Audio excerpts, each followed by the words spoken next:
Good morning, Busy Bees. It's Monday, April 13th. Here's your morning news rundown in under 5 minutes. The U.S. government has issued a subpoena to Reddit demanding personal information on a user who criticized ICE. The subpoena reportedly seeks their name, address, and phone number. The case involves an anonymous user with no clear evidence of criminal activity, just stating criticisms of ICE and other agencies. But this is enough for our government to encroach upon free speech. And that's what's at play here: free speech, online anonymity, government overreach, which this government has been doing.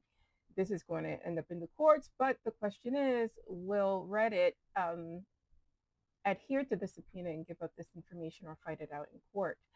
Um, so this is a big one, and this is important for all of us to pay attention to, and for all of us to potentially fight because we're all at risk. So we know the ceasefire has ended, and Trump says he doesn't care. I mean, why would he care? His children are not at risk of dying at the Strait of Hormuz in this war of choice. Um, and so we will see how far we're going to go. We're going to start our own blockade of the Strait of Hormuz, not allowing any ships to pass. So Iran basically getting cut off from making any money from their oil. Um, their oil sales. So I don't know. This is a bunch of men, and I'm sorry to say it like that. Uh, Escalating things that need not be escalated and starting things that need not be started. And that's just my opinion. Eric Swalwell, however you pronounce his name, has suspended his governor's run. So, I mean, I'm happy about that. The news on the street is that Congress says that if they bring up, to expel Eric Swalwell, they'll take a vote. That's dangerous because all of you need to be expelled for various things. Well, let me not say all. Many people will have to get pulled on the carpet if Swalwell gets expelled. And believe me, I think he should do the right thing and leave.